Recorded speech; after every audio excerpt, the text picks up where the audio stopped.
আচ্ছা, আমরা এখন যে ক্লাসটা করছি এটা একটা রেকর্ডিং ক্লাস, অনলাইনে ক্লাস হবে, মানে লাইভ ক্লাস হচ্ছে না।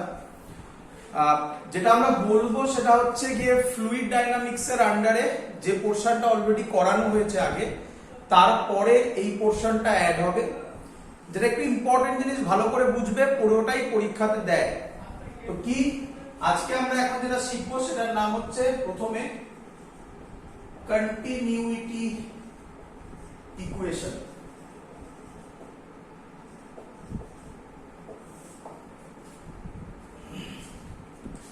আচ্ছা, এবার কোশ্চেন হচ্ছে কন্টিনিউইটি ইকুয়েশন মানে কি। কন্টিনিউইটি ইকুয়েশন আর তারপরে আমরা পড়বো বার্নৌলিস প্রিন্সিপাল। খুব ইম্পর্টেন্ট জিনিস, ভালো করে একটু বুঝবে। কন্টিনিউইটি ইকুয়েশন মানে খুব সহজ কথায় AV is equal to constant. This is called continuity equation.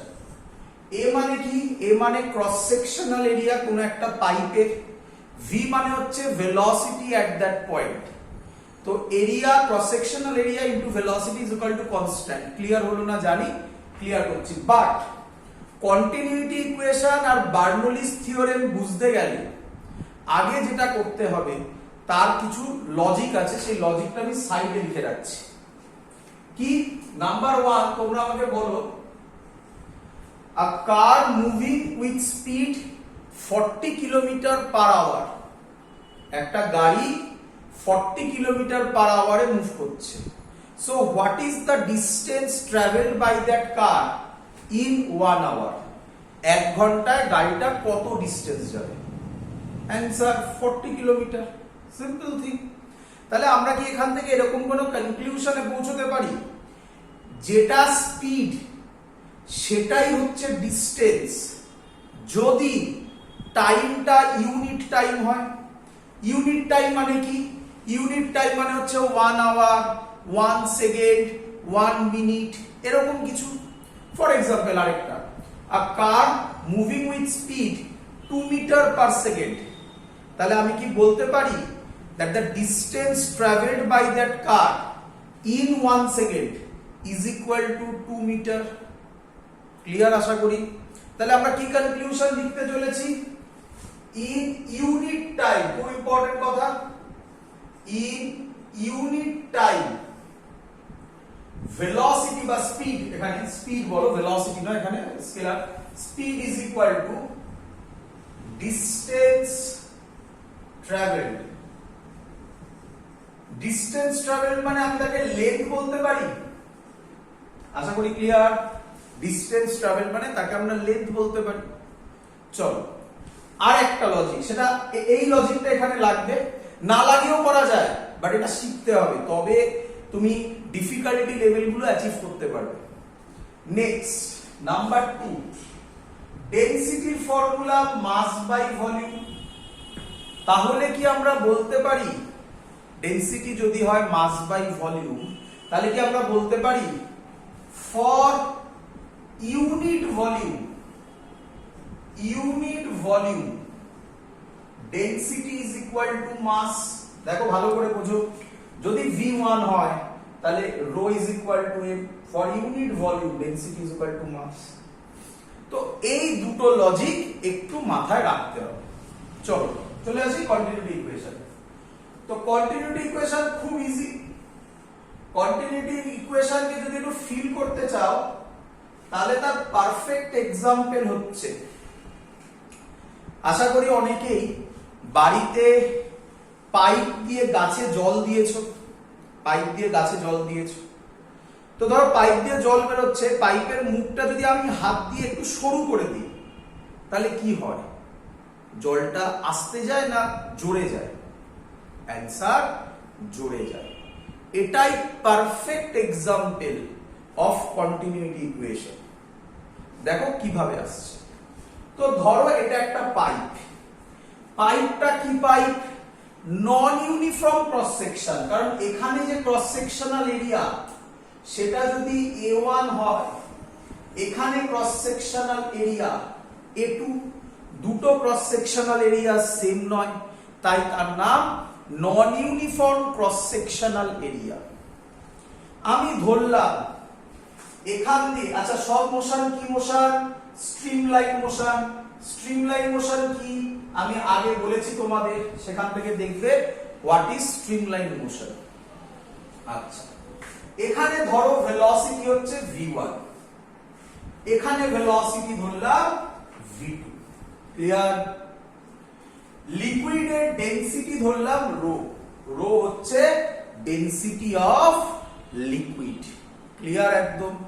চলো আমি বোঝার সুবিধার জন্য এর নাম দিলাম x, এর নাম দিলাম y। তাহলে আমাকে বলো amount of mass, amount of mass passes through x in unit time।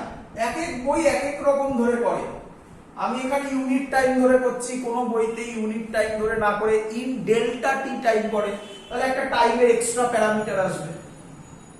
তো কি ভালো করে বোঝো, amount of mass passes through x in unit time, খুব সহজ জিনিস। আচ্ছা মাস বলেছে তাই তো, ইউনিট টাইম বলেছে, দুটো কি হয়? Mass unit time. Unit time না হলে কিন্তু হবেই না, বারবার করে বলছি। ইউনিট টাইম বলেছে আর মাস বলেছে। আচ্ছা মাসের ফর্মুলা কি? Density into volume. ডেনসিটি তো দেওয়াই আছে x এ, এখানেও ডেনসিটি রো, এখানেও ডেনসিটি রো। কেন? আমরা বলেছিলাম ফ্লুইড ইনকম্প্রেসিবল, মানে ডেনসিটি চেঞ্জ হয় না, ডেনসিটি কনস্ট্যান্ট থাকে। আচ্ছা তাহলে ডেনসিটি হয়ে গেল। মাসের ফর্মুলা ডেনসিটি, মাসের ফর্মুলা ডেনসিটি ইনটু ভলিউম। তাহলে এবার ভলিউম বসাতে হবে। আচ্ছা কোথা দিয়ে? x দিয়ে যাচ্ছে, দেওয়ার কথা বলা হচ্ছে। x এ এরিয়া দেওয়া আছে, কত দেওয়া আছে এরিয়া? a1। আচ্ছা এরিয়া পেয়ে গেছি, আর কি মাল্টিপ্লাই করলে ওটা ভলিউম হয়ে যায়? ভলিউম মানে আমরা বলতে পারি এরিয়া ইনটু লেন্থ। ভলিউম মানে আমরা বলতে পারি এরিয়া ইনটু লেন্থ। এরিয়ার ইউনিট মিটার স্কয়ার, লেন্থের ইউনিট মিটার, তাহলে ভলিউমের ইউনিট মিটার কিউব। তাহলে আমি এরিয়া পেয়ে গেছি, আর কি পেলে আমার কাজ শেষ? লেন্থ। কিন্তু এক্স পোরশনের লেন্থ কিভাবে বার করব? যেহেতু ভালো করে দেখো ইউনিট টাইম বলেছি, তাই ভেলোসিটি স্পিডটা, এখানে স্পিড টাইম হবে ডিসটেন্স ট্রাভেলড মানে লেন্থ। এই হলো লজিক। দেখো ইন ইউনিট টাইম যেটা স্পিড সেটাই লেন্থ। ক্লিয়ার হচ্ছে? তাহলে আমরা লিখতে পারি এখানে স্পিড কত? v1। ইউনিট টাইম মানে স্পিড কার মতো বিহেভ করছে? লেন্থের মতো। তাহলে হয়ে গেল এটা মাস। সেম লজিক, এবার আশা করব তাড়াতাড়ি বুঝতে পারবে। Amount of mass passes through x in unit time, rho a1 v1। Similarly amount of mass passes through y in unit time কত হবে? এবার তো তাড়াতাড়ি বসাতে পারি, রো a2 v2। আবার বলছি এখানে v2 মানে স্পিড নয়, ডিসটেন্স। কেন? কারণ ইউনিট টাইম দেওয়া আছে। ক্লিয়ার?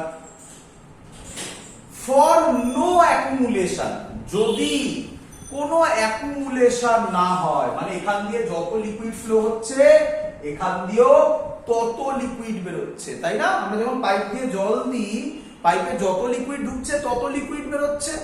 যদি অ্যাকুমুলেশন হয়ে যায় তাহলে তো পাইপটা ফুলে যায়, তাই না? ওয়াটার ফ্লো হচ্ছে, ধরো আমি হাত দিয়ে চেপে রাখলাম এদিকে, তাহলে কি হবে? খানিকক্ষণ বাদে পাইপটা ফুলে যাবে, তারপরে হয় ওখান দিয়ে জল আসবে না, আর যদি ওর ফোর্সটা টলারেন্সের বাইরে চলে যায় ওটা ফেটে যাবে পাইপটা। তো ফর নো অ্যাকুমুলেশন উপরে লিখছি, এখানে তো জায়গা নেই, এটা মুছে দিলাম। আশা করি সবাই নোট করে নিয়েছো। For no accumulation, for no accumulation. তাহলে নো অ্যাকুমুলেশন হলে যত বেরিয়েছে মাস রো a1 v1, তত মাস, যত মাস x দিয়ে গেছে তত মাসই y দিয়ে যাবে, রো রো কেটে যাবে, A1 V1 is equal to A2 V2, তাহলে আমরা লিখতে পারি AV কনস্ট্যান্ট। দেখো প্রুভ হয়েছে কিনা, এটা তো জানো আশা করি সবাই। A1 V1 is equal to A2 V2 হলে লেখা যায় AV কনস্ট্যান্ট। কোথায় করেছি? বয়েলস লতেও করেছি। P1 V1 is equal to P2 V2 হলে লিখি PV is equal to constant. Clear? এবার এদিকে ভালো করে দেখ, আমি কি এখান থেকে বলতে পারি area is inversely proportional to speed? খানিকক্ষণ আগে বোঝালাম না, হাত দিয়ে যখন তুমি পাইপের এরিয়াটাকে কমিয়ে দিচ্ছ, ভেলোসিটি কি হয়ে যাবে? এরিয়া যদি কমে যায় ভেলোসিটি বাড়বে। তো এটাই perfect example of equation of continuity. Clear? চলো হেডিং দাও নেক্সট। এটা খুব দেয় পরীক্ষা। এবার আমরা যেটা বলছি, ইকুয়েশন অফ কন্টিনিউটি না বুঝলে পরেরটা করার কোনো মানেই নেই। পরেরটার নাম লেখো বার্নৌলিস থিওরেম। পরেরটার নাম লেখো বার্নৌলিস থিওরেম।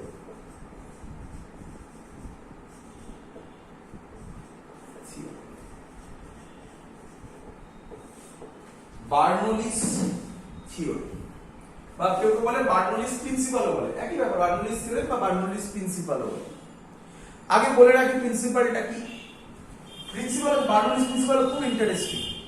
প্রিন্সিপালটা কি বলছে? Pressure plus half rho V square plus rho G H is equal to constant. চিন্তা নেই, স্যার প্রুফ করে দেখাবে। এটা হলো formula. Truly speaking, Bernoulli's theorem is nothing but energy conservation law. Sir কি সব বলছে? চিন্তা নেই।